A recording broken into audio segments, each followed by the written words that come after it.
Hello दोस्तों, जोहार, नमस्कार, प्रणाम, सत श्री अकाल, अस्सलामु अलैकुम, आदाब। कैसे हैं आप सब? उम्मीद है आप अच्छे होंगे। आज है 6 अक्टूबर 2024, दिन रविवार, बांग्ला 19 अस्सिन, और आज हम हर रोज की तरह फिर से हाजिर हैं झारखंड के तमाम छोटी बड़ी खबरों के साथ।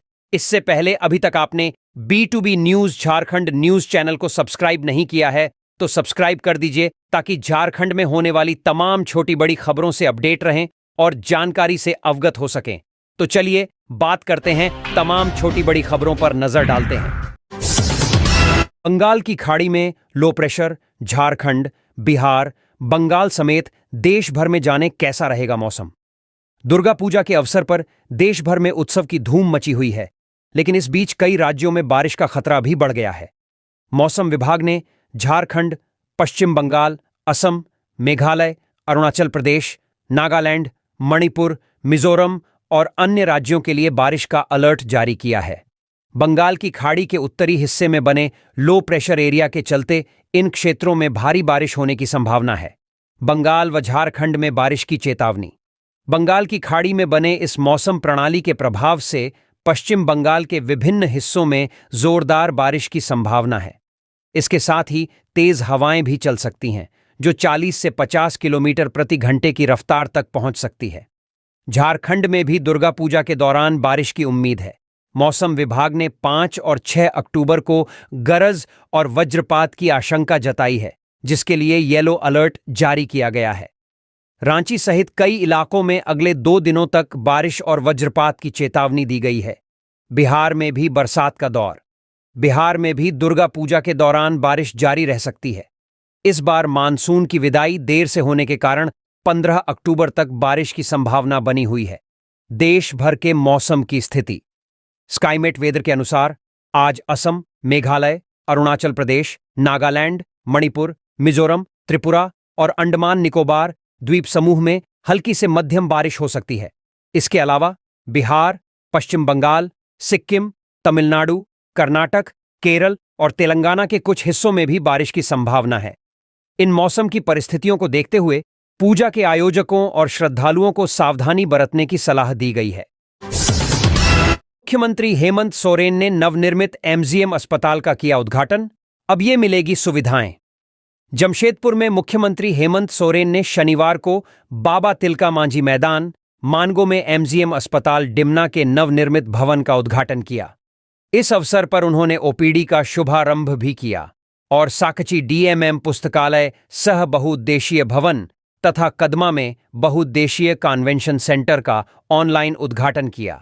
मुख्यमंत्री ने कहा, कोल्हान क्षेत्र के लिए यह ऐतिहासिक दिन है। 500 बेड का नया अस्पताल क्षेत्र के लोगों को बेहतर चिकित्सा सेवाएं प्रदान करेगा। उन्होंने बताया कि पिछले वर्षों में जर्जर हो चुके पुराने अस्पताल की जगह यह नया मेडिकल कॉलेज एवं अस्पताल जनता की सेवा में रहेगा।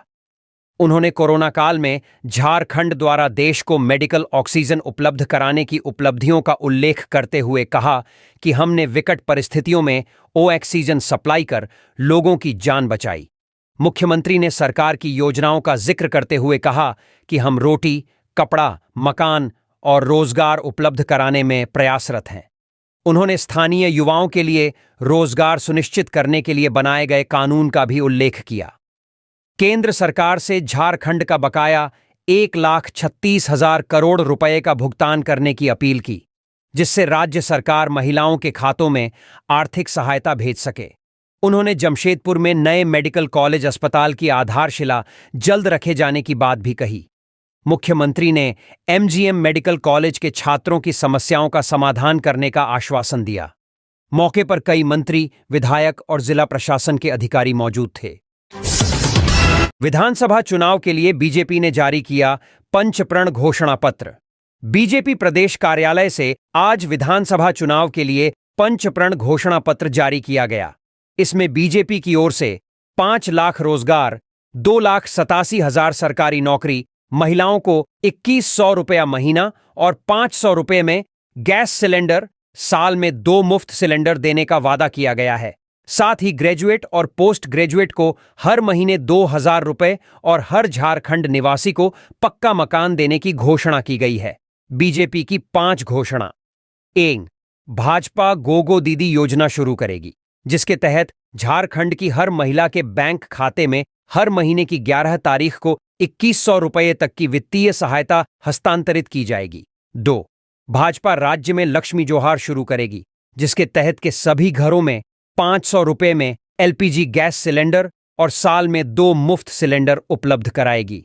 3, भाजपा राज्य में सुनिश्चित रोजगार शुरू करेगी, जिसके तहत झारखंड में युवाओं के लिए 5 साल में 5 लाख स्वरोजगार के अवसर पैदा करेगी। इसके अलावा 2,87,000 खाली सरकारी पदों के लिए निष्पक्ष और पारदर्शी भर्ती की जाएगी। इसे सुनिश्चित करने के लिए पहली कैबिनेट बैठक में ही भर्ती प्रक्रिया शुरू की जाएगी, जिससे नवंबर 2025 तक 1,05,000 भर्तियां पूरी हो जाएंगी। इसके अलावा एक वार्षिक कैलेंडर पेश किया जाएगा, जिसमें सभी मौजूदा परीक्षाओं को एक ही परीक्षा में शामिल किया जाएगा। 4, भाजपा उन युवाओं की चुनौतियों का समाधान करेगी जो अपना करियर शुरू करने में संघर्ष कर रहे हैं। इसके लिए हम हर स्नातक और स्नातकोत्तर युवा को 2 साल के लिए 2,000 रुपये प्रतिमाह का युवा साथी भत्ता देगी। इससे उन्हें अपनी पढ़ाई और करियर के खर्चों जैसे कि किताबें और कोचिंग फीस को पूरा करने में मदद मिलेगी। 5, भाजपा राज्य में घर साकार शुरू करेगी, जिसके तहत झामुमो सरकार के कुशासन को सुधारने और सभी के लिए गुणवत्तापूर्ण आवास सुनिश्चित करने के लिए घरों के निर्माण के लिए मुफ्त बालू उपलब्ध कराएंगी तथा प्रधानमंत्री आवास योजना को पूर्ण रूप से लागू करके 21 लाख घरों का निर्माण और प्रत्येक को 1 लाख की बढ़ी हुई सहायता प्रदान करेगी। इसके अतिरिक्त 2027 तक जल जीवन मिशन के माध्यम से 59 लाख घरों को नल के पानी का कनेक्शन प्रदान किया जाएगा। जेएमएम ने बीजेपी के पंचपर को बताया कॉपी पेस्ट, कहा हमारी योजनाएं भूत बनकर भाजपा के साथ चल रहीं। जेएमएम प्रवक्ता सुप्रियो भट्टाचार्य ने शनिवार को प्रेस वार्ता कर कहा कि बीजेपी का चुनावी घोषणा पत्र यानी पंचप्रण कॉपी पेस्ट है। जेएमएम नेता ने कहा कि बीजेपी के नेता दरअसल 5 साल तक राजनीतिक रूप से बेरोजगार हो गए थे। हर 5 साल में ये लोग रोजगार की तलाश में निकलते हैं। इसी तरह ये लोग भी रोजगार के लिए निकले हैं। कुछ दिन पहले कहा गया कि बीजेपी का घोषणा पत्र किस्तों में जारी होगा। कहा कि यह घोषणा पत्र है या टीवी सीरियल, इसे समझना होगा। कहा बीजेपी किस्तों में घोषणा पत्र ला रही है। ये एक तरह से वैचारिक लाचारी का परिचायक है। जनता को दिग्भ्रमित करने के लिए ला रहे गोगो दीदी योजना। सुप्रियो ने आगे कहा कि घोषणा पत्र में बीजेपी महिला सशक्तिकरण की बात कर रही है, लेकिन इसी पार्टी और इनकी सरकार ने अब तक 33% महिला आरक्षण पर बात नहीं की है। इस पर अब तक अमल नहीं किया गया। कहा जनता को दिग्भ्रमित करने के लिए गोगो दीदी योजना लाने की बात कही गई है। जेएमएम प्रवक्ता ने कहा हमारी योजनाएं भूत बनकर बीजेपी के साथ साथ चल रही हैं। वे गोगो दीदी योजना लेकर आ रहे हैं। उन्हें यह समझाना पड़ रहा है कि गोगो का मतलब क्या होता है, ये क्या है।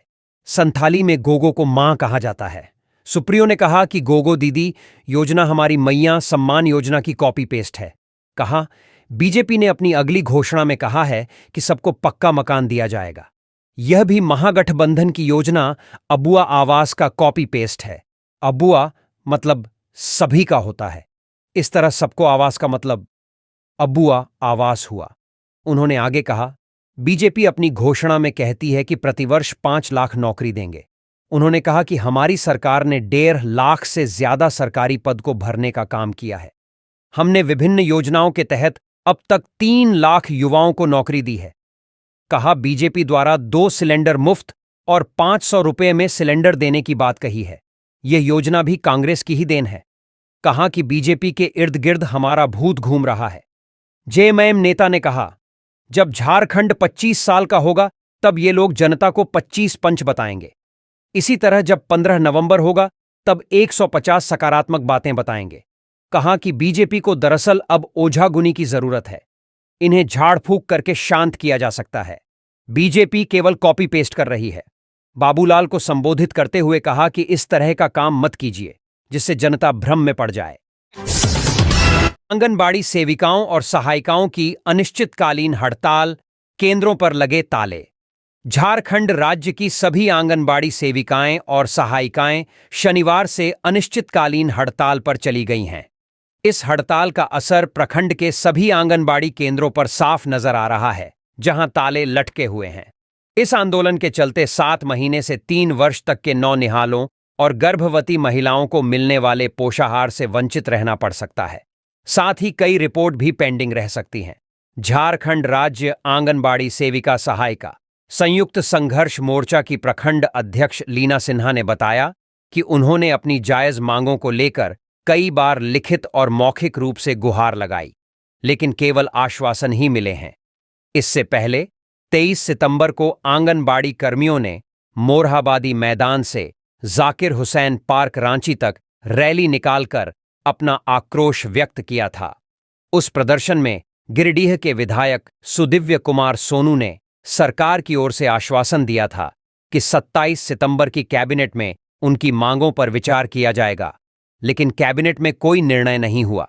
इस निराशा के चलते मोर्चा के घटक संघ ने गूगल मीट पर आपात बैठक कर 5 अक्टूबर से अनिश्चितकालीन हड़ताल पर जाने का निर्णय लिया। सेविकाओं का कहना है कि जब तक उनकी मांगें पूरी नहीं होती, वे हड़ताल जारी रखेंगी। जिला परिषद की बैठक में हंगामा, लक्ष्मी मुर्मू ने फेंकी बोतल, जाने क्या है मामला। धनबाद में शनिवार को जिला परिषद की बैठक के दौरान एक विवादास्पद घटना हुई, जब जनप्रतिनिधि लक्ष्मी मुर्मू ने एक कार्यपालक इंजीनियर पर पानी की बोतल फेंक दी। यह घटना तब हुई जब बैठक में डीआरडीए के जिला परिषद में विलय को लेकर चर्चा हो रही थी। बैठक के दौरान लक्ष्मी मुर्मू और अधिकारियों के बीच बहस शुरू हो गई, जो जल्द ही बढ़ते हुए विवाद में बदल गई। आक्रोशित होकर लक्ष्मी मुर्मू ने सामने बैठे अधिकारी पर बोतल फेंक दी, जिससे बैठक का माहौल गर्म हो गया। जिप अध्यक्ष शारदा सिंह ने मामले को शांत करने की कोशिश की, लेकिन उनकी गुहार बेकार साबित हुई। इंजीनियर्स ने नाराज होकर बैठक का बहिष्कार किया और सदन से उठकर चले गए। बैठक के बाद बाहर भी माहौल तनावपूर्ण बना रहा और सभी के बीच हलचल देखने को मिली। चौकीदार संवर्ग सीधी नियुक्ति के लिए शारीरिक दक्षता परीक्षा शुरू। शनिवार को बोकारो के सेक्टर 12 स्थित जैप 4 मैदान में चौकीदार संवर्ग की सीधी नियुक्ति हेतु शारीरिक दक्षता जांच परीक्षा की प्रक्रिया शुरू हो गई है। इस परीक्षा में कुल 564 अभ्यर्थी शामिल होने जा रहे हैं। प्रशासन ने सभी आवश्यक सुविधाएं उपलब्ध कराई हैं, जिसमें पेयजल, ओआरएस और मेडिकल टीम शामिल हैं। परीक्षा की प्रक्रिया में अभ्यर्थियों को क्रमवार दौड़ में शामिल कराया जा रहा है। मौके पर उप विकास आयुक्त गिरजा शंकर प्रसाद, अपर समाहर्ता मोहम्मद मुमताज अंसारी, सामान्य शाखा प्रभारी पदाधिकारी शालिनी खालखो, सीटीडीएसपी आलोक रंजन और सार्जेंट मेजर सहित अन्य अधिकारी उपस्थित हैं। झारखंड सरकार ने विशेष समुदाय के लिए शुरू किया चलंत ग्राम क्लिनिक, मिलेंगी ये सारी सुविधाएं। झारखंड सरकार का स्वास्थ्य विभाग लोगों को बेहतर इलाज मुहैया कराने को लेकर कई तरह की योजनाएं चला रहा है। इस बीच दूरस्थ इलाकों में रहने वाले आदिम जनजाति को प्रॉपर सुविधाएं व इलाज नहीं मिल पाता है। ऐसे लोगों के लिए स्वास्थ्य विभाग ने चलंत ग्राम क्लिनिक की शुरुआत की है, जिसके तहत टीमें आदिम जनजाति वाले इलाकों में जाकर लोगों की स्क्रीनिंग करेगी। वहीं जरूरी टेस्ट भी किट के माध्यम से किए जाएंगे। इसके अलावा जरूरी सलाह भी देंगे। इसके लिए स्वास्थ्य विभाग ने 2024 से 25 वित्त वर्ष के लिए 5,98,36,000 रुपए की स्वीकृति दी है। राज्य में आदिम जनजाति के हैं 75,000 परिवार। झारखंड राज्य के विभिन्न जिलों में आदिम जनजाति समुदाय के लगभग 75,000 परिवार हैं, जो सुदूरवर्ती ग्रामीण क्षेत्रों में निवास करते हैं। ऐसे ग्रामीण क्षेत्रों से आवागमन में काफी कठिनाई होती है। वहीं गंभीर बीमारी की स्थिति या गर्भवती माताओं को स्वास्थ्य सुविधाएं बड़ी मुश्किल से मिल पाती हैं। ऐसे ग्रामीण क्षेत्रों में निवास करने वाले आदिम जनजाति समुदाय के परिवारों को बेहतर स्वास्थ्य सुविधाएं उपलब्ध कराने के लिए चलंत ग्राम क्लिनिक स्थापित करते हुए 120 मेडिकल टीम गठित की गई है, जो राज्य के सभी 24 जिलों में चलंत ग्राम क्लिनिक का संचालन करेंगी। कालाजार प्रभावित इलाकों पर है फोकस। भारत सरकार द्वारा 2023 तक राष्ट्र में कालाजार उन्मूलन का लक्ष्य निर्धारित किया गया था, जिस क्रम में झारखंड राज्य से भी कालाजार का 100% उन्मूलन सुनिश्चित किया गया।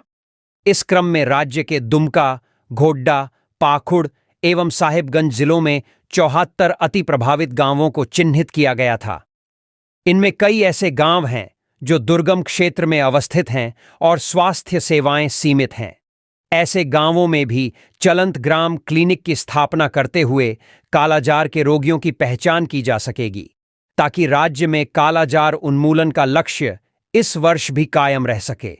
चलंत ग्राम क्लिनिक में मिलेगी ये सेवाएं: ओपीडी, प्रसव पूर्व तथा प्रसवोत्तर देखभाल, परिवार नियोजन परामर्श और गर्भ निरोधक सेवाएं, एनीमिया और अन्य गैर संचारी रोग अंतर्गत उक्त रक्तचाप, मधुमेह की जांच, टीबी और मलेरिया का पता लगाने के लिए बलगम व ब्लड टेस्ट, कालाजार व अन्य वेक्टर-बोर्न बीमारियों का इलाज।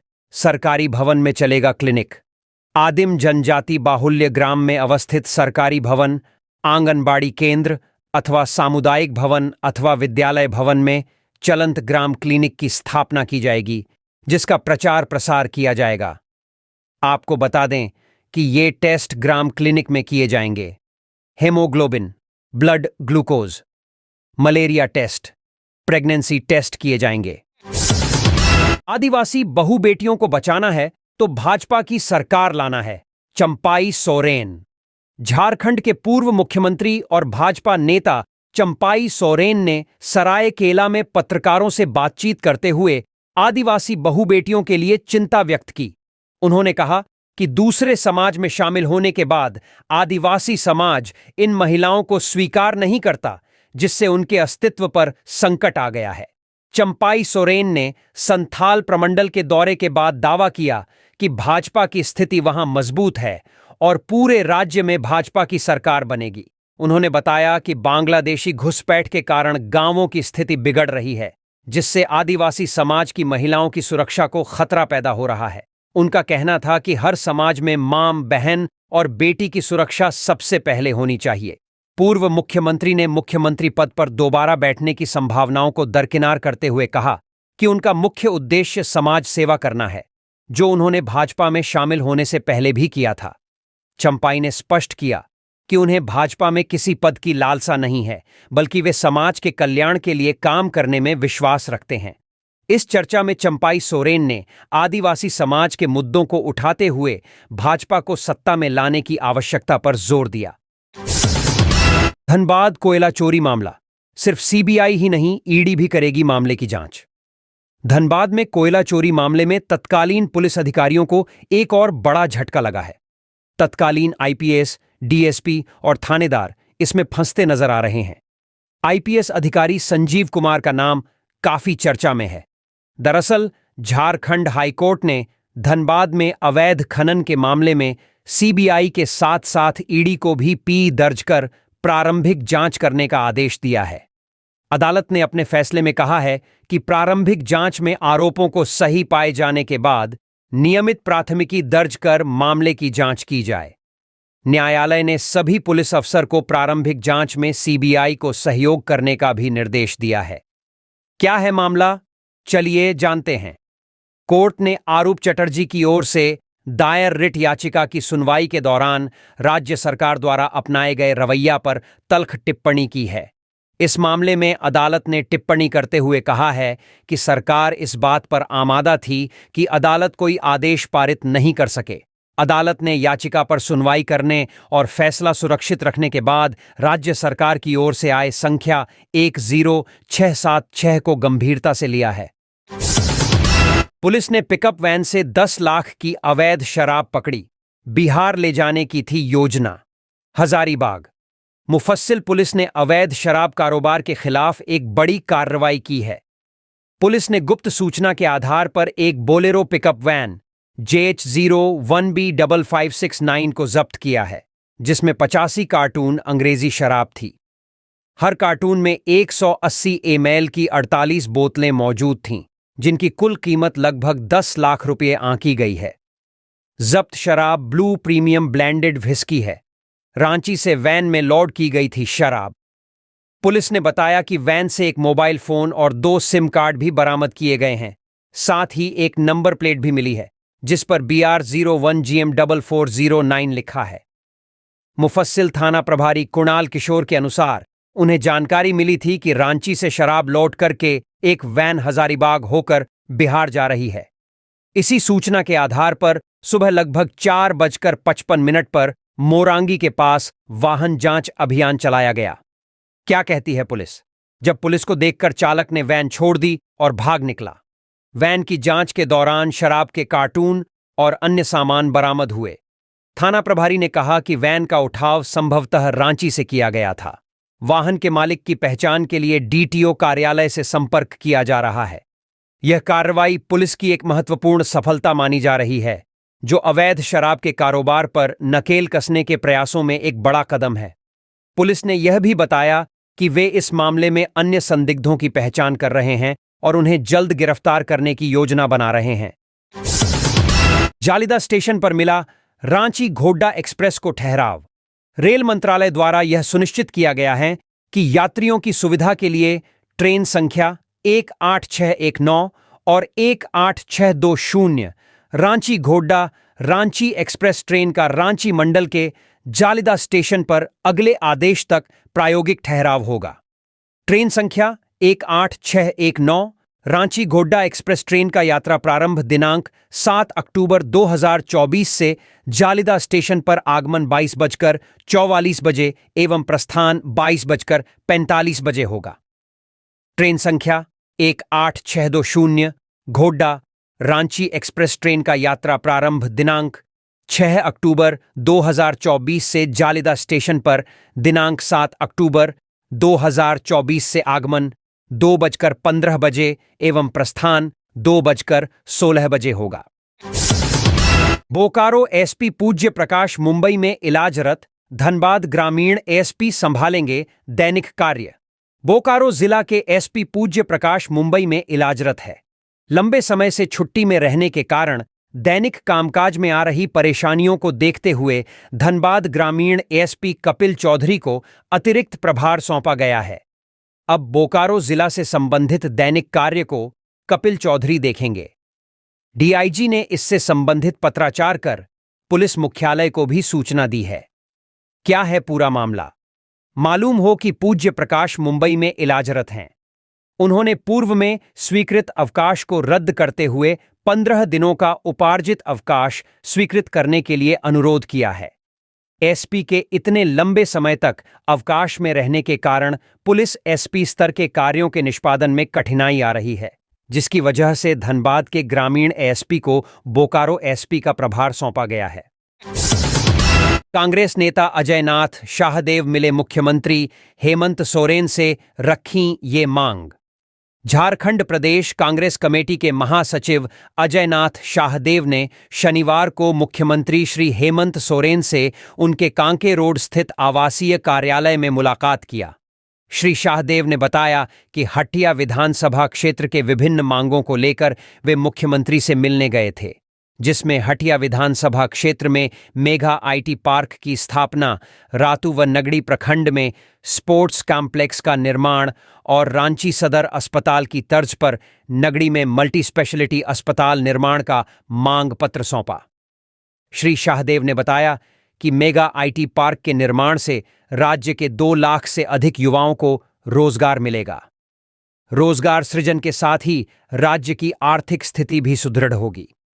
नगड़ी व रातू प्रखंड में स्पोर्ट्स कॉम्प्लेक्स के निर्माण से ग्रामीण क्षेत्र के बच्चों युवाओं को खेल गतिविधियों के लिए बुनियादी सुविधाएं मिलेंगी।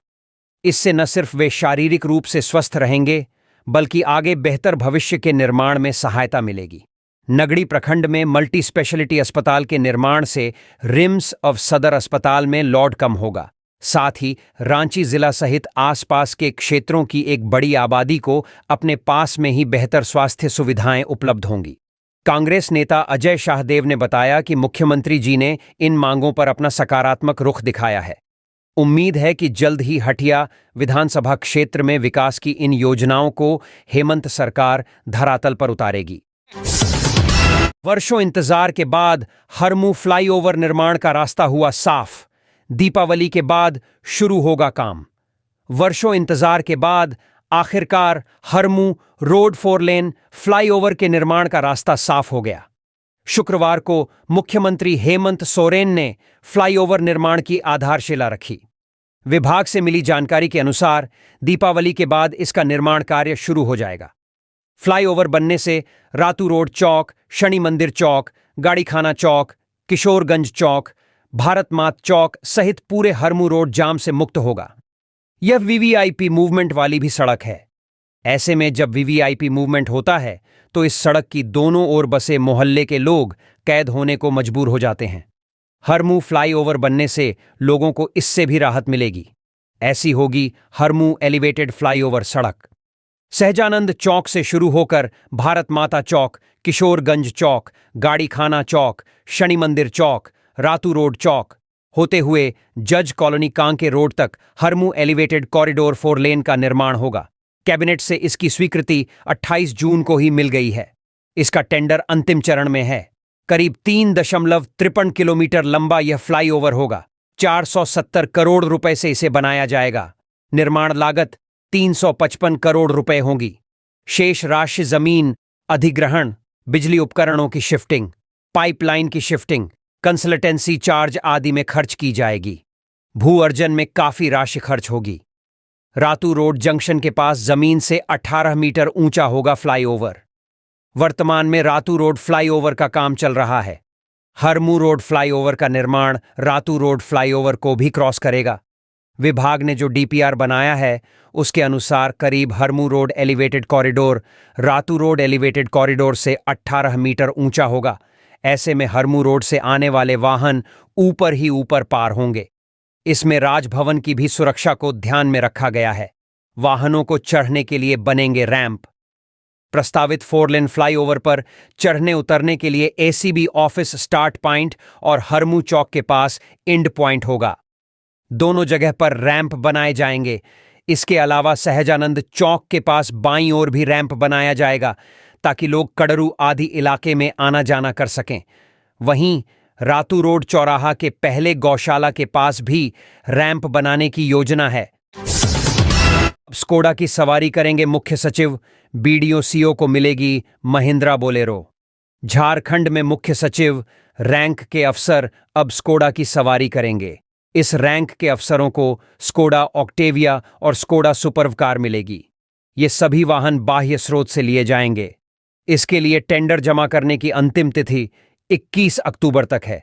25 अक्टूबर को शाम 4 बजे टेंडर खोला जाएगा।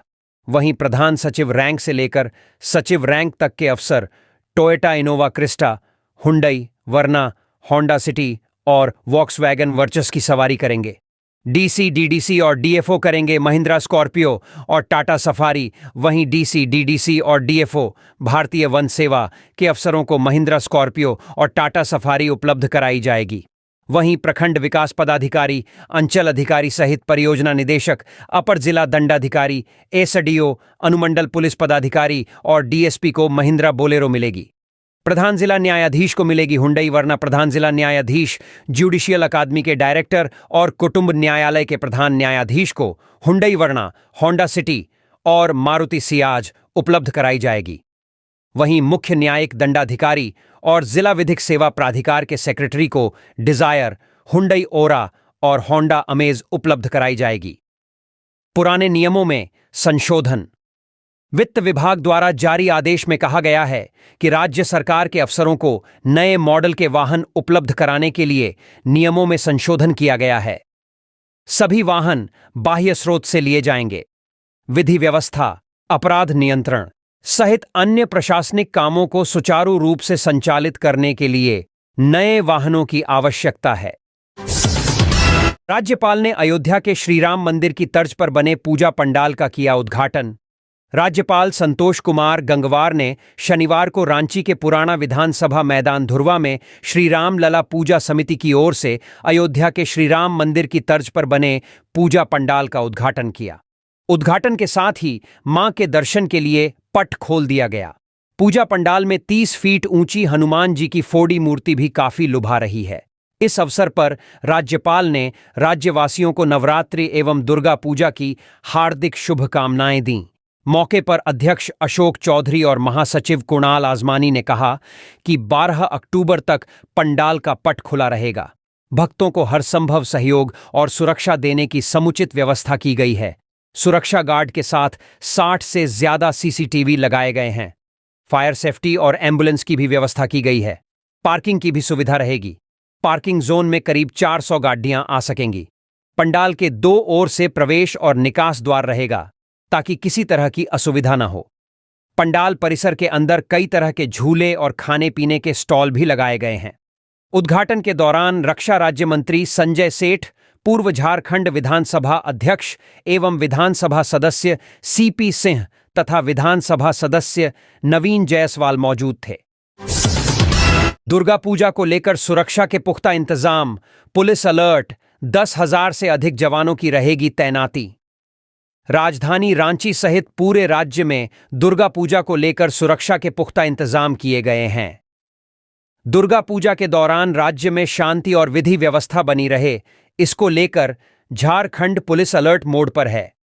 पुलिस मुख्यालय की ओर से सभी जिलों में लगभग 10,000 से अधिक सुरक्षा बलों की अतिरिक्त तैनाती की गई है। पूजा के दौरान असामाजिक तत्व पूजा के उत्साह में किसी तरह का खलल न डाल सकें, इसे लेकर यह तैनाती की गई है। सुरक्षा व्यवस्था में 5,030 लाठी बल और 4,975 होमगार्ड के जवानों को तैनात किया गया है। इसके अलावा रैप की 5, बीडीएस की टीम और अश्रु गैस की 4 कंपनियों की भी तैनाती की गई है। साथ ही रेंज के डीआईजी के नियंत्रण में 570 जवानों को रिजर्व रखा गया है। राज्य के अलग अलग जिले में विशेष शाखा के जवान और अधिकारी भी सादे लिबास में तैनात किए गए हैं, जो हर संदिग्ध पर नजर रखेंगे। अगर कहीं भी किसी तरह की संदिग्ध गतिविधि दिखी तो वे उस पर तुरंत कार्रवाई के लिए पहल करेंगे। इसके अलावा सुरक्षा के लिहाज से सभी जिले के कंट्रोल रूम में अतिरिक्त पुलिस बलों को रखा गया है, जिससे किसी भी तरह की आपात स्थिति में निपटा जा सके। दुर्गा पूजा की सुरक्षा को लेकर रांची में 1,600, हजारीबाग में 600, जमशेदपुर में 9,050, गिरिडीह में 535, खूंटी में 200, सिमडेगा में 250, लोहरदगा 400, गुमला में 370, चाईबासा में 250, सरायकेला में 200, पलामू में 455, गढ़वा में 250, लातेहार में 200, कोडरमा में 400, रामगढ़ में 270, चतरा में 320, बोकारो में 525, धनबाद में 675, दुमका में 370, देवघर में 260, पाकुड़ में 200, जामताड़ा में 200, गोड्डा में 250, साहिबगंज में 285 अतिरिक्त जवानों की तैनाती की गई है। इसके अलावा सभी पूजा पंडालों में दंडाधिकारी के साथ पुलिस बलों की तैनाती रहेगी। आईजी अभियान सह पुलिस प्रवक्ता एवी होमकर ने बताया कि दुर्गा पूजा को लेकर राजधानी रांची सहित राज्य के सभी जिलों में सुरक्षा के कड़े प्रबंध किए गए हैं। पर्याप्त संख्या में पुलिस बलों की तैनाती की गई है। शॉर्ट सर्किट की वजह से भाजपा कार्यालय में लगी आग। रांची अरगोड़ा थाना क्षेत्र के हरमू रोड स्थित प्रदेश भाजपा कार्यालय में शनिवार को आग लग गई। घटना के संबंध में बताया जा रहा है कि ऐसी में शॉर्ट सर्किट की वजह से प्रदेश प्रभारी लक्ष्मीकांत वाजपेयी के कमरे में आग लगी थी। अगलगी के बाद तुरंत लोगों ने आग को बुझाया। इस घटना में किसी भी प्रकार की जानमाल की क्षति नहीं हुई है। थाना प्रभारी ने बताया कि ऐसी में शॉर्ट सर्किट की वजह से आग लगी थी, जिसे बुझा लिया गया। अगलगी में कोई हताहत नहीं। कांग्रेस ने हमेशा झारखंडियों के हितों की बात की है। प्रदेश अध्यक्ष चुनावी अभियान के तहत प्रदेश कांग्रेस की ओर से चलाए जा रहे जनसंवाद अभियान लक्ष्य 2024 के तहत कोल्हान प्रमंडल में जगन्नाथपुर विधानसभा में प्रदेश कांग्रेस अध्यक्ष केशव महतो कमलेश, उत्तरी छोटा नागपुर प्रमंडल के धनबाद झरिया बाघमारा में चुनाव अभियान समिति के अध्यक्ष सुबोध कांत सहाय, हजारीबाग में पूर्व प्रदेश कांग्रेस अध्यक्ष राजेश ठाकुर, पलामू प्रमंडल के रमणा, बिशुनपुरा एवं मजियाम में विधायक दल नेता डॉक्टर रामेश्वर उरांव, दक्षिणी छोटा नागपुर प्रमंडल के सिमडेगा, कोलेबिरा में डॉक्टर प्रदीप कुमार बालमुचू की ओर से सभाओं के माध्यम से आम जनता के साथ संवाद किया गया। इस क्रम में शनिवार को जगन्नाथपुर विधानसभा में आयोजित सभा को संबोधित करते हुए केशव महतो कमलेश ने कहा कि हमने हमेशा झारखंडियों के हितों की बात की है। इस चुनावी समर को जीतने के लिए धन कुबेरों की फौज झारखंड में विपक्ष के जरिए उतारा जा रहा है। ऐसे व्यापारियों से सावधान रहने की जरूरत है। उन्होंने कहा कि पिछली भाजपा सरकार ने झारखंड के जल, जंगल, जमीन का सौदा करने वालों के हित साधने के लिए भूमि सुधार कानून में बदलाव किया, लैंड बैंक की स्थापना की। झारखंड में स्थापित पावर प्लांट से बांग्लादेश को बिजली दी जाती है और बकाया के नाम पर झारखंड की बिजली काटी जाती है। ऐसे वोटों के सौदागरों को झारखंड से खदेड़ना होगा। आज देश में भाजपा की सरकार दो पूंजीपतियों अडानी और अंबानी के इशारे पर चलती है और उन्हीं के लिए भाजपा झारखंड की सत्ता हथियाना चाहती है। हमारी गठबंधन सरकार किसानों का 2 लाख ऋण माफ करती है और भाजपा किसानों पर गोलियां चलवाती है। कांग्रेस की मैनिफेस्टो कमेटी का परामर्श कार्यक्रम घोषणा पत्र का हर 6 महीने में होगी social audit. Bandhu Tirkey. Congress party की मैनिफेस्टो कमेटी के द्वारा शनिवार को परिसदन में परामर्श कार्यक्रम आयोजित किया गया। कार्यक्रम में कमेटी के चेयरमैन बंधु तिर्की ने कहा कि आगामी विधानसभा चुनाव को ध्यान में रखते हुए अखिल भारतीय कांग्रेस कमेटी के द्वारा मैनिफेस्टो कमेटी का गठन किया गया। इस कमेटी में 25 सदस्य हैं जो पार्टी के वरिष्ठ एवं अनुभवी नेता हैं। मैनिफेस्टो कमेटी के सदस्य प्रमंडल एवं जिले में जाकर लगातार बैठक, चौपाल लगाकर आमजनों की बातों को संकलित कर रहे हैं। कांग्रेस पार्टी एक ऐसी मैनिफेस्टो बनाने जा रहे हैं जो रियलिस्टिक हो। यह घोषणा पत्र आम जनता का होगा। इसी क्रम में हम लोग डालटनगंज पलामू में आए हैं। यहां पर विभिन्न संगठन के लोगों से मिलकर उनसे परामर्श लिया। इसमें डालटनगंज चैंबर ऑफ कॉमर्स से इंद्रजीत सिंह डिंपल, दलित संगठन से विनोद कुमार, आदिवासी संगठन रमेश चैरो, मुस्लिम संगठन से मुस्तफ़ा कमाल, इंटक से मुकेश सिंह, बार एसोसिएशन से Vinod Kumar Tiwari, Indian medical association से भारत जायसवाल एवं छात्र संगठन के लोगों ने अपना सुझाव दिया। इसके अलावा भी कई लोग शामिल थे। संगठन के लोगों ने खास तौर से पलामू प्रमंडल से संबंधित परामर्श दिया।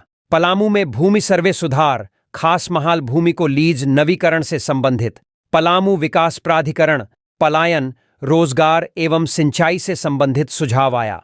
पलामू में कृषि विश्वविद्यालय खुलने से लोकल सीडस को बढ़ावा मिलेगा, नया इंडस्ट्रियल एरिया डेवलप हो। इस तरह के कई सुझाव आए हैं। सभी सुझाव का अध्ययन करके जन घोषणा पत्र में शामिल किया जाएगा। यहाँ के जल, जंगल, जमीन, भाषा, संस्कृति, इंडस्ट्रीज, आदिवासी, मूलवासी के पलायन का जो परामर्श आया है उसको संकलित करके राष्ट्रीय अध्यक्ष मल्लिकार्जुन खड़गे, पूर्व अध्यक्ष राहुल गांधी, प्रभारी गुलाम अहमद मीर साहब, प्रदेश अध्यक्ष केशव महातो कमलेश के सामने यह ड्राफ्ट रखा जाएगा और सारी चीज को देखते हुए एक अंतिम रूप देने का काम हमारे राष्ट्रीय नेता करेंगे।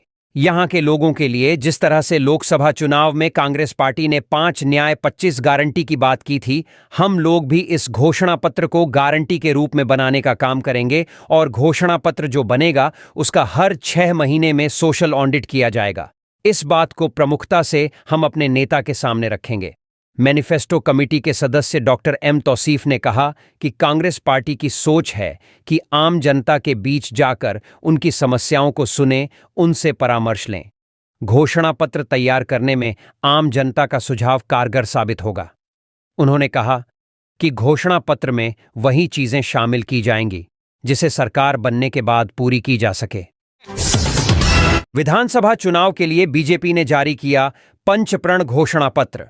बीजेपी प्रदेश कार्यालय से आज विधानसभा चुनाव के लिए पंचप्रण घोषणा पत्र जारी किया गया। इसमें बीजेपी की ओर से 5 लाख रोजगार, 2,87,000 सरकारी नौकरी, महिलाओं को 2,100 रुपया महीना और 500 रुपये में गैस सिलेंडर, साल में 2 मुफ्त सिलेंडर देने का वादा किया गया है।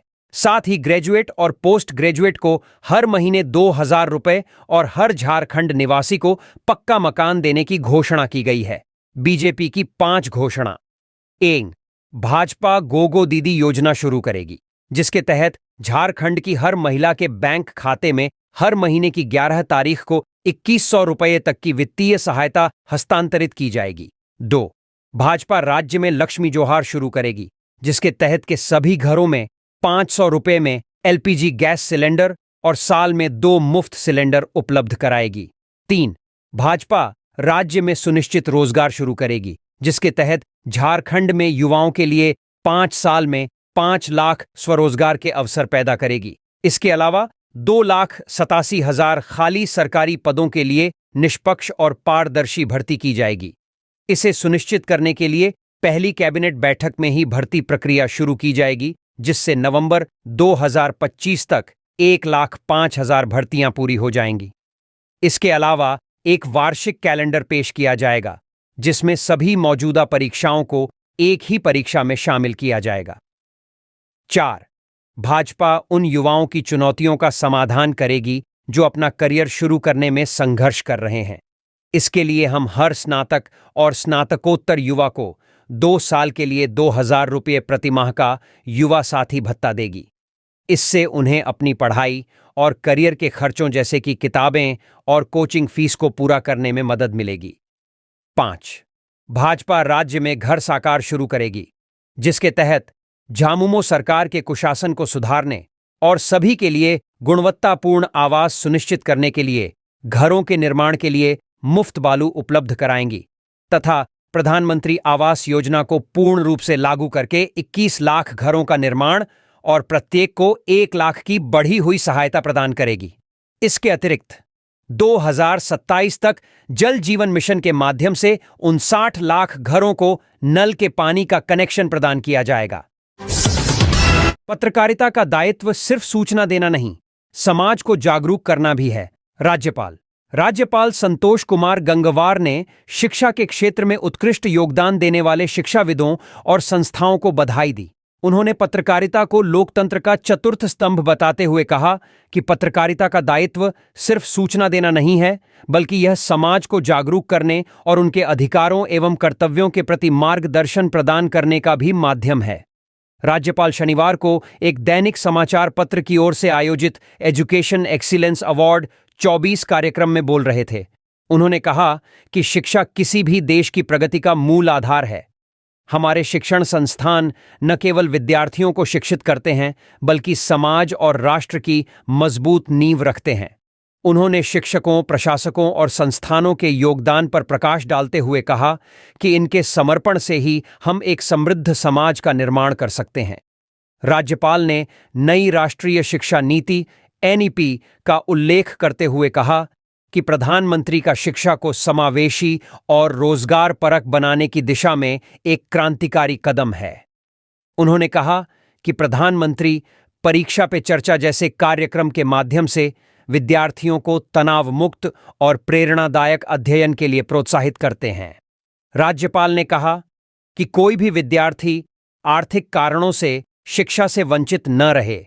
इसके लिए शिक्षण संस्थानों को संवेदनशील और सक्रिय रहना चाहिए। उन्होंने कहा कि शिक्षण संस्थानों को विद्यार्थियों के समग्र विकास पर भी ध्यान देना चाहिए, ताकि वे शैक्षणिक उत्कृष्टता के साथ नैतिकता, नवाचार और सामाजिक जिम्मेदारियों के प्रति भी जागरूक हों। लाल किशोर नाथ शाहदेव और संजय पांडेय को कांग्रेस के मुख्य प्रवक्ता की जिम्मेवारी।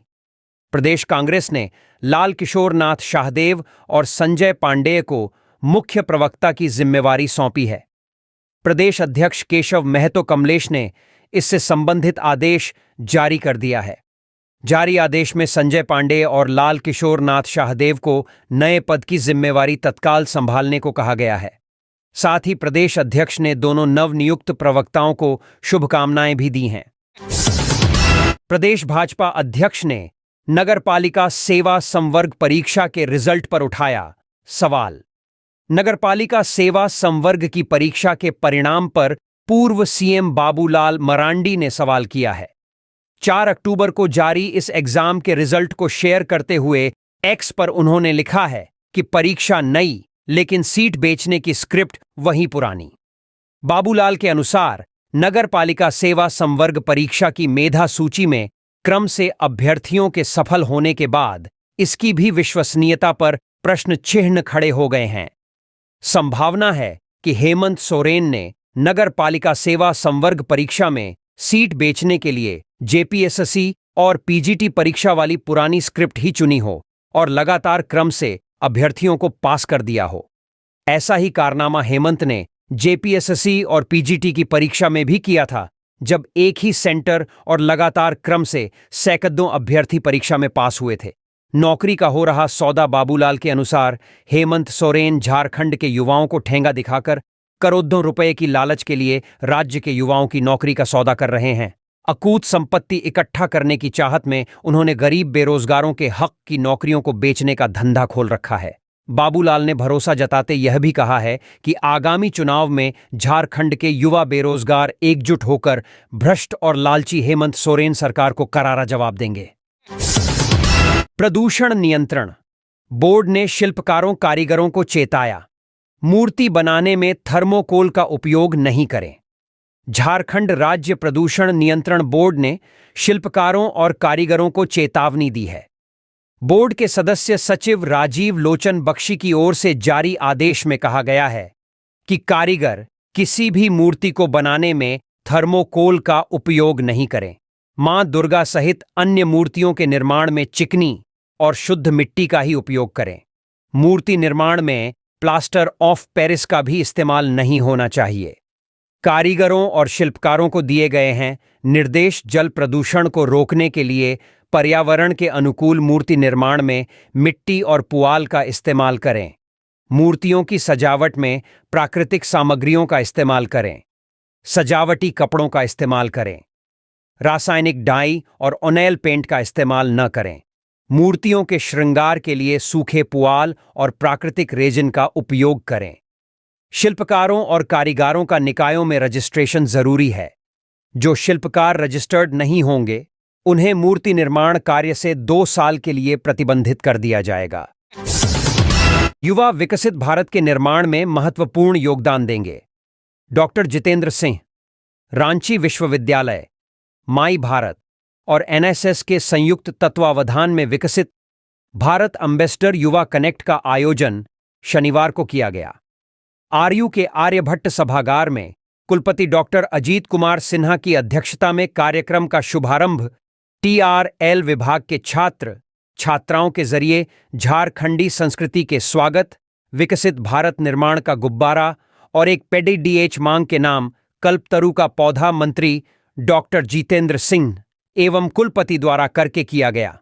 युवाओं को संबोधित करते हुए समारोह के मुख्य अतिथि केंद्रीय मंत्री विज्ञान एवं प्रौद्योगिकी तथा पृथ्वी विज्ञान डॉक्टर जितेंद्र सिंह ने कहा कि स्वतंत्रता शताब्दी में आज के युवा विकसित भारत के निर्माण में महत्वपूर्ण योगदान देंगे। उन्होंने कहा कि श्री नरेंद्र मोदी के कार्यकाल को निराशावाद से आशावाद तक की यात्रा की शुरुआत बताते हुए सरकार के जरिए लिए गए जरूरी निर्णयों के विस्तार से वर्णन किया। उन्होंने कहा कि वर्तमान भारत के नेतृत्व में अतीत की योजनाओं को तोड़ने की क्षमता के साथ ही साथ आज का भारत विश्व की 5वीं अर्थव्यवस्था है, जो कि 6.7% के वार्षिक से बढ़ते हुए 2047 तक तीसरी सबसे बड़ी अर्थव्यवस्था बन जाएगा। उन्होंने कहा कि प्रधानमंत्री के पिछले 10 वर्षों के कार्यकाल में खेल, शिक्षा एवं स्वास्थ्य में उल्लेखनीय कार्य हुए हैं। उन्होंने उल्लेख करते हुए कहा कि 2014 से 2024 में भारत के द्वारा अपनाए गए सुधार, प्रदर्शन, परिवर्तन और सूचना के दृष्टिकोण पर विस्तार से चर्चा की। उन्होंने कैशलेस अर्थव्यवस्था, खादी के निर्यात, उज्ज्वला योजना, स्टार्टअप में हुई वृद्धि, सांस्कृतिक पुनरुत्थान आदि का उल्लेख किया। कुलपति डॉक्टर अजीत कुमार सिन्हा ने स्वागत भाषण करते हुए कहा कि आज के युवा कल के भारत के भविष्य के साथ देश के नेतृत्व करने वाले हैं। उन्होंने विकसित भारत के महत्व का उल्लेख करते हुए कहा, भारत युवाओं का देश है एवं प्रत्येक युवा भविष्य के भारत के निर्माण में बहुमूल्य योगदान देंगे। युवा संवाद के अंतर्गत आस्थादीप, रवि कुमार, नैन्सी कुमारी, कुमार शौर्य खलखो, स्मृति रानी, कनिष्क कुमार सहित कई युवाओं ने विकसित भारत के संबंध में मंत्री से प्रश्न किया, जिनका मंत्री ने जवाब देकर संतुष्ट किया। दुर्गा पूजा को लेकर चला सघन वाहन जांच अभियान। पाकुड़। आगामी विधानसभा चुनाव और दुर्गा पूजा को लेकर आम लोगों की सुरक्षा सुनिश्चित करने के उद्देश्य से एसपी प्रभात कुमार के निर्देश पर शनिवार को मुफसिल थाना के समीप एक सघन वाहन चेकिंग अभियान चलाया गया। इस दौरान पुलिसकर्मियों ने बाइक, कार और टोटो के चालकों की हेलमेट, कागजात और अन्य आवश्यक दस्तावेजों की जांच की। जांच में कमी पाए जाने वाले चालकों से जुर्माना भी वसूला गया। पुलिस अधिकारियों का कहना है कि इस तरह के अभियान का उद्देश्य सड़क पर सुरक्षा को बढ़ावा देना और असामाजिक तत्वों पर नियंत्रण पाना है। आने वाले समय में भी ऐसे अभियान जारी रहेंगे ताकि त्योहारों और चुनावों के दौरान जनता की सुरक्षा सुनिश्चित की जा सके। National university of study and research in law NUSRL Ranchi में वन्यजीव संरक्षण सप्ताह के तहत एक विशेष सेमिनार आयोजित किया।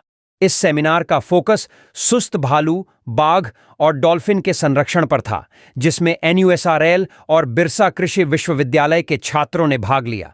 सेमिनार में विशेषज्ञों ने अपने विचार साझा किए। डॉक्टर हरेंद्र सिंह ने सुस्त भालू के संरक्षण पर चर्चा की, जबकि रिटायर्ड प्रधान मुख्य वन संरक्षक प्रदीप कुमार ने बाघों की स्थिति और उनकी संख्या बढ़ाने के प्रयासों पर प्रकाश डाला। गौतम ने डॉल्फिन संरक्षण के उपायों के बारे में जानकारी दी। डॉक्टर शोवोना ने वेबिनार के माध्यम से डॉल्फिन के संरक्षण में सामने आने वाली चुनौतियों पर चर्चा की। इस कार्यक्रम में बिरसा कृषि विश्वविद्यालय के प्रोफेसर बसंत ओरांव, DFO अवनीश कुमार चौधरी, IFS प्रधान मुख्य वन संरक्षक संजय श्रीवास्तव और मुख्य वन संरक्षक CCF SR नटेशा जैसे गणमान्य अतिथि शामिल हुए। रिटायर्ड PCCF प्रदीप कुमार ने कहा, बाघ अत्यंत मजबूत जीव हैं और -30 से 40 डिग्री तक के तापमान को सहन कर सकते हैं। उन्होंने बेतला नेशनल पार्क और पलामू टाइगर रिजर्व में बाघों की संख्या बढ़ाने के प्रयासों की जानकारी भी दी। गौतम ने बताया कि साहिबगंज में डॉल्फिन की गिनती के लिए वन विभाग के कर्मचारियों को प्रशिक्षित किया गया है। डॉक्टर शोवोना ने डॉल्फिन के शिकार और मछली पकड़ने में इस्तेमाल होने वाले जालों के खतरों पर बात की। DFO अवनीश कुमार चौधरी ने VC doctor professor Ashok R Patil का आभार व्यक्त करते हुए कहा कि इस कार्यक्रम की तैयारी में उनका सहयोग महत्वपूर्ण था। धनबाद PK राय कॉलेज व IIT ISM जमीन विवाद की जांच का आदेश। धनबाद के PK राय कॉलेज की 71 डिसमिल जमीन IIT ISM प्रबंधन द्वारा कब्जा करने के मामले में DC ने धनबाद अंचल अधिकारी शशिनाथ सिंकर को जांच का आदेश दिया है। जांच के बाद उचित कार्रवाई की जाएगी। बता दें कि PK राय कॉलेज की प्राचार्य कविता सिंह ने राज्यपाल से गुहार लगाई थी। इसके बाद राज्यपाल ने धनबाद DC को जांच का निर्देश दिया था। अपर समाहर्ता विनोद कुमार ने बताया कि ऐसे मामलों में देरी नहीं की जाती है। धनबाद CO को जांच का आदेश दिया गया है। वहीं CO सिंकर ने कहा कि अभी तक उन्हें जांच के आदेश की कॉपी नहीं मिली है। आदेश मिलने पर जांच कर रिपोर्ट दी जाएगी। यह है पूरा मामला। PK राय कॉलेज की प्राचार्या ने राज्यपाल संतोष गंगवार को पत्र लिखकर गुहार लगाई थी कि कॉलेज की 71 डिसमिल जमीन पर IIT ISM प्रबंधन द्वारा कब्जा करने का प्रयास किया जा रहा है। उक्त जमीन को कब्जा मुक्त कराकर कॉलेज के अधीनस्थ करने का आग्रह किया था, जिस पर संज्ञान लेते हुए राज्यपाल ने धनबाद DC माधवी मिश्रा को जांच के लिए लिखा, जिसके बाद DC ने इस पर जांच के आदेश दे दिए हैं। PK राय कॉलेज की प्राचार्य कविता सिंह ने इस मामले में बताया कि सरकार द्वारा 2019 में उन्हें 71 डिसमिल जमीन दी गई थी। इस पर नई बिल्डिंग बनाने का प्रस्ताव है। मानव संसाधन विकास विभाग की ओर से 85 करोड़ की योजना भी स्वीकृत की जा चुकी है, जिसका कार्य आने वाले वर्ष की प्रथम तिमाही से शुरू होगा। इसी बीच IIT ISM द्वारा जमीन के आगे दीवार खड़ी कर दी गई थी। शिकायत करने पर दीवार तो हटा दी गई है, लेकिन इसके बाद पूरी जमीन पर कब्जा करने की नीयत से पिलर लगाकर तार से घेराबंदी की जा रही है। इसकी शिकायत राज्यपाल से की गई थी। उन्होंने बताया कि 71 डिसमिल जमीन के साथ ही 7 एकड़ 64 डिसमिल जमीन के आवंटन की प्रक्रिया भी चल रही है। उक्त 7 एकड़ 64 डिसमिल जमीन भागा माइनिंग स्कूल के प्राचार्य आवास के नाम पर थी, जो कि सरकारी जमीन है, जिसे PK राय कॉलेज को दिए जाने की प्रक्रिया अब भी चल ही रही है। धनबाद बरमुड़ी कोलियरी में अवैध खनन के दौरान चाल धंसने से 2 की मौत, आधा दर्जन लोग घायल। ECL की बरमुड़ी कोलियरी में शनिवार की सुबह करीब 5 बजे अवैध खनन के दौरान चाल धंसने से 2 युवकों की मौत मौके पर ही हो गई। आधा दर्जन से अधिक लोग घायल हुए हैं, जिनमें एक युवक की हालत गंभीर है। उसका पैर बुरी तरह क्षतिग्रस्त हो गया है। घायलों का इलाज गुपचुप तरीके से कराया जा रहा है। घटना के संबंध में बताया जाता है कि रोजाना की तरह दर्जनों लोग अहल्य सुबह कोयला के अवैध खनन के लिए खदान में घुसे थे। करीब 5 बजे जोरदार आवाज के साथ चाल धंस गई। घटना के बाद वहां अफरा तफरी मच गई। मलबे में घायलों को आनन फानन में निकाला गया, जिसमें मैथन के पोडाडीह गांव निवासी युवक दीपक बाउरी व डीजे बाउरी की मौत हो चुकी थी, जबकि आधा दर्जन लोग घायल हैं। घायलों में विनोद नामक युवक की स्थिति गंभीर है। उसका पैर बुरी तरह से टूट गया है। स्थानीय लोगों ने बताया कि सूचना मिलते ही कोलियरी के सुरक्षाकर्मी मौके पर पहुंचे और कोयला चोरों को जल्द शवों को लेकर भाग जाने को कहा। इसके बाद कोयला चोर दोनों शवों को लेकर बराकर नदी किनारे बरमुड़ी कोलियरी के जंगल की ओर चले गए। इसके बाद घायलों को गुपचुप तरीके से इलाज की व्यवस्था की। फिर सारी तैयारी कर सुबह करीब 9 बजे शवों को जंगल से निकालकर जला दिया गया। इस घटना के बाद से कोयला चोरों में हड़कंप मचा हुआ है। बताया जाता है कि यहां से अवैध खनित कोयला गल्फरबाड़ी के भट्ठे में खपाया जाता है। घटना को झुठलाने में जुटा प्रबंधन इस घटना के संबंध में कोलियरी प्रबंधन और पुलिस प्रशासन सब कुछ जानते हुए भी मौन है। पुलिस व प्रबंधन पूरे मामले को झूठलाने में जुट हुए हैं। शाम 5 बजे तक न तो पुलिस प्रशासन, न ही खनन पदाधिकारी और ईसीएल का कोई भी अधिकारी घटनास्थल पर पहुंचा। मैथन थाना प्रभारी आकृष्ट अमन ने ऐसी किसी घटना से अनभिज्ञता जाहिर करते हुए कहा कि उन्हें कोई जानकारी नहीं है। कल्पना सोरेन ने कहा, अपने मान सम्मान के लिए महिलाएं संगठित होकर आवाज बुलंद करें। झामुमो विधायक कल्पना सोरेन ने कहा है कि महिलाएं अपने मान सम्मान के लिए संगठित होकर आवाज बुलंद करें। सीएम हेमंत सोरेन की सोच है कि राज्य की आधी आबादी को सशक्त बनाया जाए। इस कारण झारखंड में सरकार बनते ही पहली कैबिनेट में आदिवासियों पर दर्ज किए गए 10,000 केस हटाए गए। सीएम आदिवासी भाई बहनों की आवाज को सशक्त करना चाहते हैं और इस दिशा में निरंतर प्रयासरत हैं। वे शनिवार को तमाड़ में मैया सम्मान यात्रा कार्यक्रम में बोल रही थी। उन्होंने कहा कि मैया सम्मान यात्रा के पहले चरण से बहुत कुछ सीखने को मिला।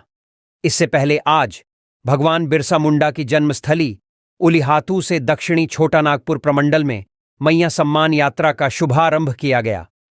झारखंड सरकार में मंत्री दीपिका पांडेय सिंह, बेबी देवी और झामुमो विधायक कल्पना सोरेन ने भगवान बिरसा की प्रतिमा पर माल्यार्पण किया। मंत्री बेबी देवी ने कहा कि सीएम की सोच है कि महिलाओं को आर्थिक रूप से सशक्त बनाएं। इस कारण उन्होंने मैया सम्मान योजना को धरातल पर उतारा। महिलाएं आर्थिक रूप से सशक्त हो रही हैं।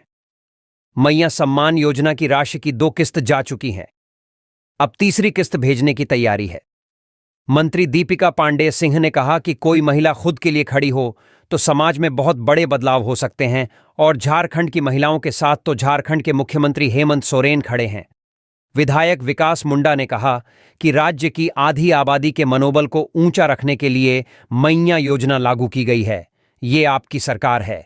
आपके मुख्यमंत्री हेमंत सोरेन आपके हित को ध्यान में रखकर योजनाएं बना रहे हैं। खेलो झारखंड ताइक्वांडो एवं आर्चरी में रांची व वॉलीबॉल अंडर 17 में रामगढ़ बना चैंपियन। खेलो झारखंड ताइक्वांडो प्रतियोगिता के दूसरे दिन हुए मुकाबलों के बाद रांची ओवरऑल चैंपियन बन गया है। रांची कुल 141 स्कोर के साथ ओवरऑल चैंपियन बना। रनर अप टीम रही देवघर ने 74 स्कोर हासिल किए। अंडर 14 में हजारीबाग 32 अंकों के साथ पहले स्थान पर रहा। अंडर 17 में रांची 62 और अंडर 19 में रांची 50 अंकों के साथ पहले पायदान पर रहा। राज्य स्तरीय खेलो झारखंड प्रतियोगिता 2024 से 25 में अब तक हुए मुकाबलों में रांची की टीम कुल 71 पदकों के साथ शीर्ष पर कायम है। रांची के बाद पश्चिमी सिंहभूम की टीम 34 पदकों के साथ दूसरे स्थान पर है। सरायकेला खरसांवा की टीम 15 पदकों के साथ तीसरे स्थान पर है। रांची ने अब तक 24 स्वर्ण पदक, 26 रजत और 21 कांस्य जीते हैं। पश्चिमी सिंहभूम के खाते में 8 स्वर्ण पदक, 16 रजत पदक और 10 कांस्य पदक आए हैं। सरायकेला खरसांवा की झोली में अब तक 6 स्वर्ण पदक, 4 रजत पदक और 5 कांस्य पदक जीते हैं। रांची। आरयू कैंपस में 28 लाख से सिंथेटिक वॉलीबॉल कोर्ट तैयार। रांची विश्वविद्यालय कैंपस में सैंड कोर्ट की जगह सिंथेटिक वॉलीबॉल कोर्ट ने ले ली है। लगभग 28 लाख रुपए की लागत से 6 महीनों में सिंथेटिक वॉलीबॉल कोर्ट तैयार किया गया है। सिंथेटिक ट्रैक बिछाने में 11 लेयर का रबर लगाया गया है। जानकारी के अनुसार कुछ छोटी काम को 1-2 दिन में पूरा कर लिया जाएगा। वहीं गैल और पवेलियन की रिपेयरिंग का काम भी अभी जारी है। काम पूरा होने के बाद सिंथेटिक कोर्ट को विश्वविद्यालय प्रशासन को हैंडओवर करने की प्रक्रिया की जाएगी। अंतर्राष्ट्रीय वॉलीबॉल कोच राजेश सिंह ने कोर्ट बनने पर खुशी जाहिर की और कहा, इस कोर्ट के बन जाने से बरसात के मौसम में भी खिलाड़ी अभ्यास कर सकेंगे। बारिश, सैंड कोर्ट खराब होने से अभ्यास करने में परेशानी होती थी। सिंथेटिक कोर्ट में अभ्यास करने से खिलाड़ियों के पास सिंथेटिक कोर्ट वाले टूर्नामेंट में बेहतर प्रदर्शन करने का मौका रहेगा। एडीओसीएम परियोजना में इनमोसा की बैठक संपन्न।